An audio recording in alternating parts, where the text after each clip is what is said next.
There was a highway robber, a thief, very famous at his time. He was in love with one girl, and he had the habit of sneaking into her house some way and watching her, observing her for some time. And in night, he would go and attack caravans, Hajj caravans, travelers, and he would strip them of their property and their wealth and their belongings. He was notorious to the extent that a lot of the caravans most of the time would change route to avoid that area. One night he climbs up the wall of the house of that girl that he loves, and he sneaks into the house, and as he was making his way into the house, someone was praying Qiyam al-Layl. Someone was standing before Allah subhanahu wa ta'ala and praying at night alone, reciting the words of Allah subhanahu wa ta'ala, أَلَمْ يَأْنِ لِلَّذِينَ آمَنُوا أَن تَخْشَعَ قُلُوبُهُمْ لِذِكْرِ اللَّهِ. Hasn't the time come yet for the believers that their hearts pay heed and feel humility to the words of Allah? Hasn't that time come yet? And the words shook him and grabbed his heart, and he was moved deep inside. It hit a chord. He started thinking about these words, and he forgot the main reason why he came to this house. And the only response that was on his tongue, his spontaneous response was, Bala ya Rabbi qad an. Indeed, my Lord, the time has come. And that moment he changed.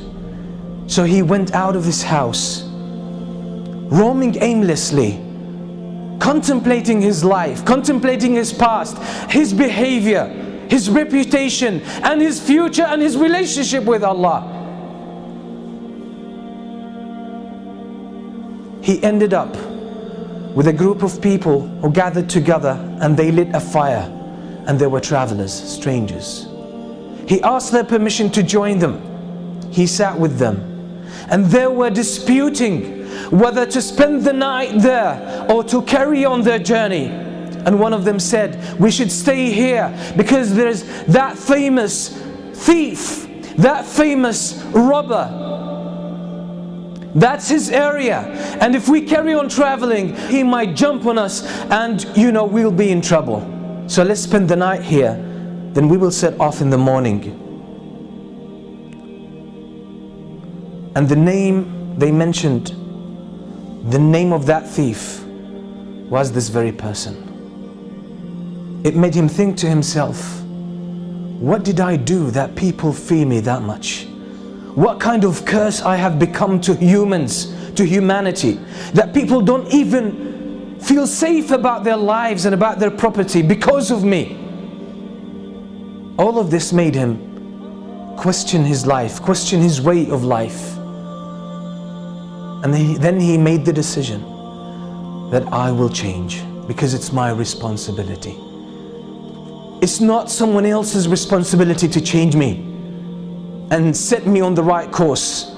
It's my own initiative, and if I don't take it,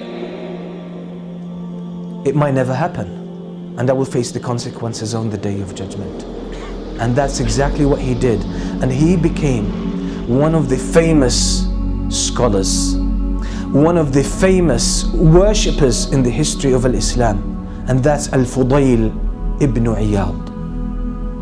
That's the story of Al-Fudayl ibn Iyad. Until today, the books that talk about our relationship with Allah subhanahu wa ta'ala, how to purify ourselves, how to become better Muslims, better believers, have dozens of his beautiful statements full of wisdom. Who was one day a thief, famous one. What does that tell us? Is that it's our responsibility to change. Life in general is about change. The whole story of life is a game of change. You will never be the same person next year. You'll be different. But the question is, which direction have you taken? That's what Imam Shafi'i used to say. There's no standstill in this world. There's no standstill in this life. You can't stay who you are. You're either moving forward or going backward. So if you are not keen about moving forward, you'll find yourself going backward. Because if you don't change yourself, Shaitan is working full time to change you. That's his vow. That's the goal of his life. He dedicated his whole life for you, just to destroy you, to make sure you end up in the hellfire. So if you don't counter that, his momentum will carry you, or you will get carried away, and he will take you in the direction he wants.